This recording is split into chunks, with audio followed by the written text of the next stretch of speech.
Hello everyone and welcome back to Let's Play Megaman X7. Welcome to the end game. Palace Road. Our intel teams won't make it. Get to the scene and eliminate the danger. Welcome to the first of the 2 end game levels for X7. Before we head on over there, I should note though, like I mentioned last part, if we check the rescue file now, we now have 0 dead out of 128 total Reploids. That is every single one in the game completely rescued.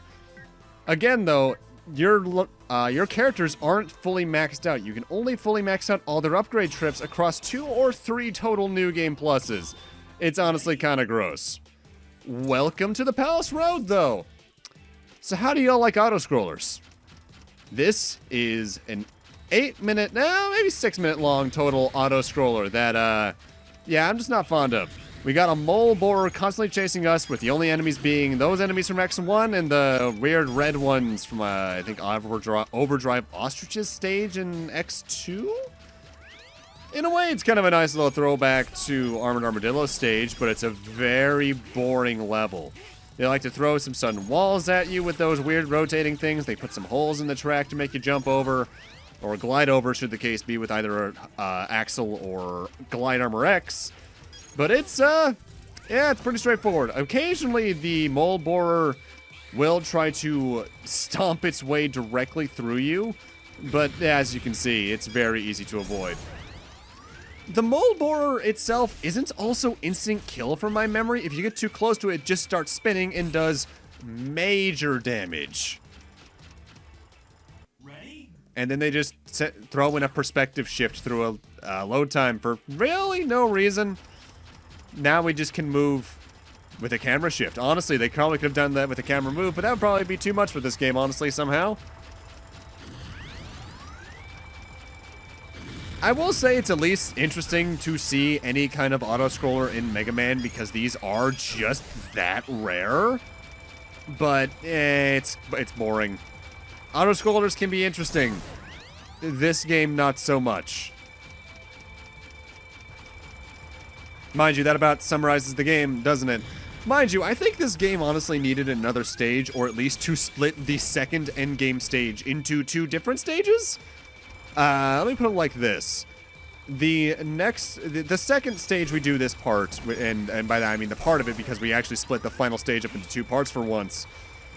If I'm recalling correctly, between load time cutting out and deaths being edited out, that raw footage is about an hour. Usually the final stage of a Mega Man game, at least in the X series, because that's usually where they do their boss rushes, is maybe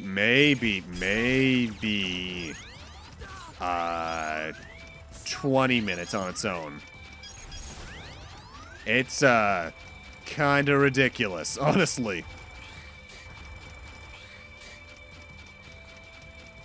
And yeah, the stage is bland, and I don't like it. I think probably the most interesting auto-scroller from memory that's not like a ride chase section, or a ride chaser section in the next game, or in a Mega Man game period, really. Oh boy. Might just be Cossack Stage 4, I think it was, from Mega Man 4. The one with the weird yellow platforms where when you're on top of them they fall, but if you jump up they start to rise. That had a new, unique mechanic that hasn't really been done much in the series since, so it at least felt different. Plus, I think it was like the first proper auto-scroller in the series. As you could probably argue things like, Wily 3 in Mega Man 1 is also an auto-scroller, and I guess technically, you can make it one. Also, if you want to be quick, if you want to get that extra life and big health up I described, you really have to be quick, because otherwise, well, you're just not getting it in time for the boss fight against the mole borer. The mole borer honestly doesn't have that much going on. It'll spin around occasionally. It can rush left and right using either its drill as a weapon or the drum. But if you as you can see, if you use Volt Tornado on it, it kind of melts the HP. One of the few bosses that really happens against. The Raijin Show is also really good at knocking off its drum early. After this, the only attacks it has are rushing left and right across the screen again, or occasionally stopping to retract its drill into its face and make a giant Gundam-esque laser beam. But as you can see, one of the few bosses that really feels like a Mega Man boss with how quickly its weakness can take it down. Somewhat ironic that the slowest stage in the game has potentially the fastest boss fight, But, actually, is that irony? I can never remember, to an extent, what real irony is and what isn't. But, oh well! With that, time for another save, and surprisingly not a cutscene. We're just taken straight back to the level select screen for the final stage. Crimson Palace. Investigate this behemoth, determine the threat level, and destroy it. And a behemoth is right. This is the longest stage in the game and potentially one of the longest stages in the series. Bring in whoever you want. For me, I'm sticking with X and 0. Now, this stage is long. It's laid out as a stage, a boss fight, more stage, a branching path stage, one really short, one very long, more stage, boss rush, and then final boss.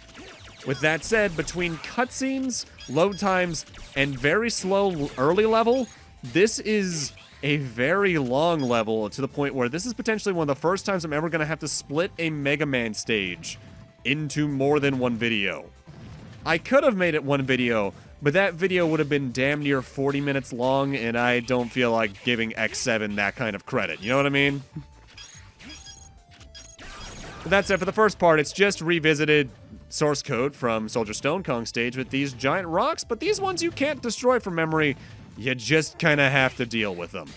Or you could say no and just tank the hit and clip through them. I don't know why that likes to happen sometimes with the wall kick in this game. Maybe it's the analog stick, maybe it's the collision being iffy. I can't tell.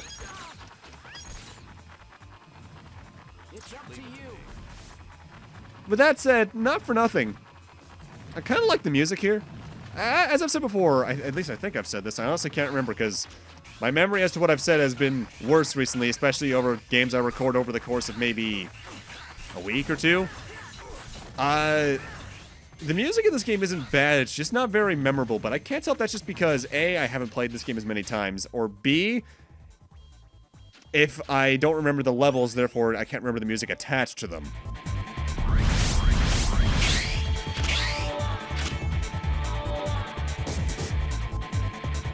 So, what took you so long? Well, if it isn't Red, long time no see.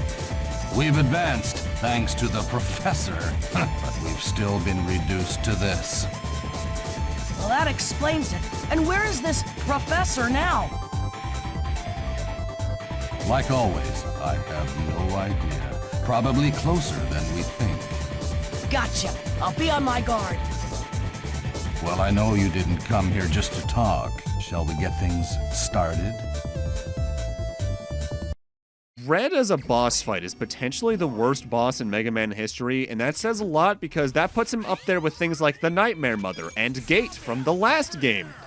His stage is entirely made up of small platforms that if you fall off, be it due to knockback or otherwise, is instant kill.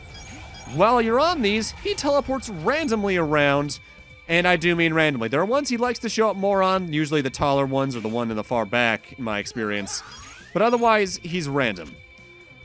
His attacks are to cause shadow clones to show up if you're far away from him. But if you hit him with a long-range attack, he tends to react with a scythe swing that sends a beam at you. If you're on the same platform as him, he'll try to spin his scythe around to hit you. And otherwise, he'll just teleport and make tornadoes appear, during which he is completely invincible. Main two strategies for this: wait for him to appear and charge shot him, or get up in front of him and use either Zero's Hadangeki or the explosion weapon. I believe Raijinsho is also considered a good alternative here. I just prefer to either use charge shots or get right up in front of him and go all out. I don't know why I thought Heijin was his weakness. It's not. It's Hadangeki. Maybe I just saw the letter H and thought, yeah, this will work. If you're using Axel in this stage for whatever reason, and you're trying to use his weakness on him, use the weapon more so than the special ability of it. Because if I recall, the grenade launcher thing is a relatively good offensive option. Red also really hurts, but ultimately the biggest problem of this fight is that it is long. Due to the long periods between his teleports, his at times completely invincible nature, and later on in the fight he tends to stay invulnerable for a second while spawning in before you can hit him. This fight just takes a while. I will say it's less difficult than things like Nightmare Mother and Gate from X6, but due to the worse arena, arguably, And longer fight, it feels more tedious, which in my eyes makes it worse. In a way, that kind of mirrors my thoughts on the game. But more on that again during the credits, because that's where I'm going to give my full thoughts and talk more about the weird, not even weird, the slight discourse about this game relevant to X6 at least. Thankfully, though, eventually the charge shot does knock his health down enough that you can take care of him pretty quickly. Relatively. It's no RPG boss fight, of course, but even compared to most Mega Man fights, this is long. I'd say maybe the only ones that are arguably as long are most of the fights in this game, now that I think about it. Maybe Wheelgator from X2. One of the fights in X3 can take a while, but that's not just Kaiser Sigma. One of the other ones does. I just can't remember which.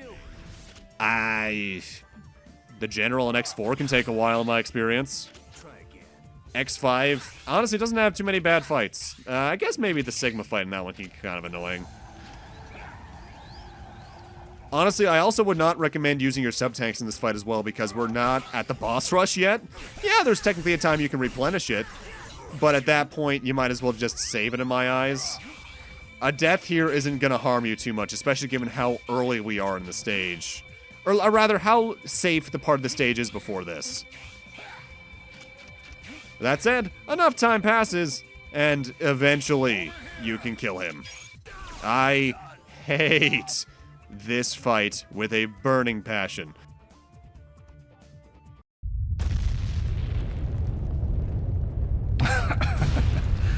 You've really grown up, Axel.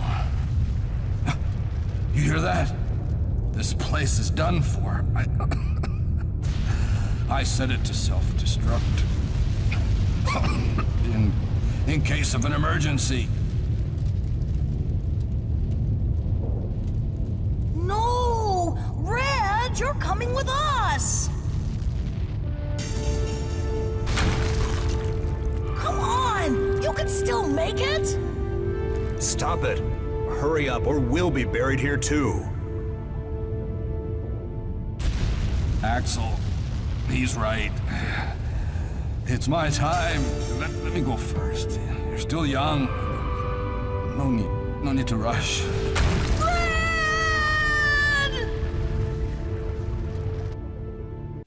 Everyone meet the worst voice-acted scene in the game. Okay, with that said, now the stage still continues on, and we have two options for paths here. You can either take the left path or the right path, and there is a distinct difference. For this video, I'm showing off the short path here on the right. However, at the start of next part, I'm going to be showing the left path, just so I can have an intro to the part that's not, hey, here's the boss rush. The right path is pretty short and simple. It's another right armor section where, like the right armor section back at the end of Vanishing Gungaroos stage, we have to take care of a lot of right armors. If you try to move forward ahead of time, well, you just can't.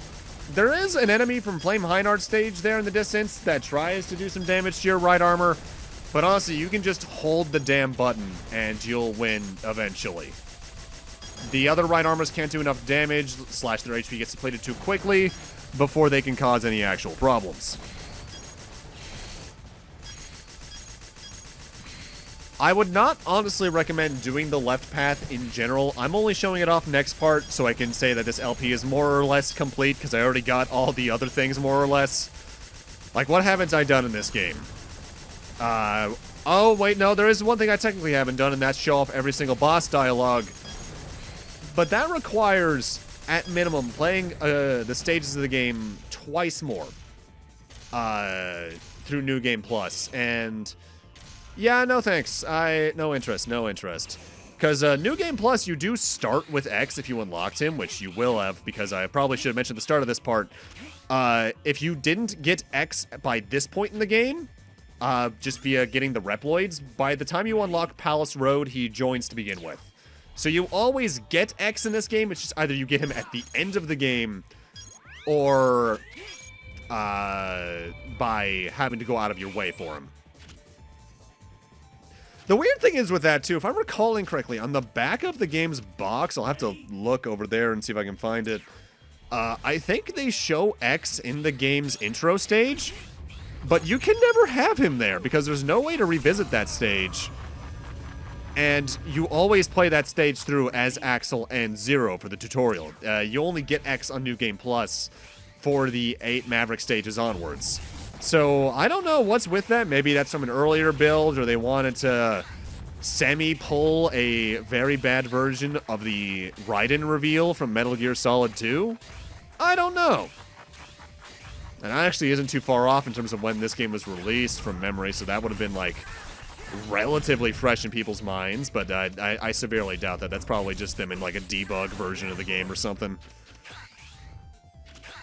With that said, that room with the 2 weird wolf enemies that are very similar to Velgarder from X1, that is where the 2 paths meet up, and then you get to this section no matter what. I'll also be showing this off at the start of next part, just for people who, for some reason, wanted to see what happens when you go the left path and then finish the stage. But with that, at the end of this room, we reach the boss rush. I'm going to need to end this off here. Thank you guys for watching, and in part 9, the rare time I split a stage in 2 in a Mega Man game concludes. See you guys then.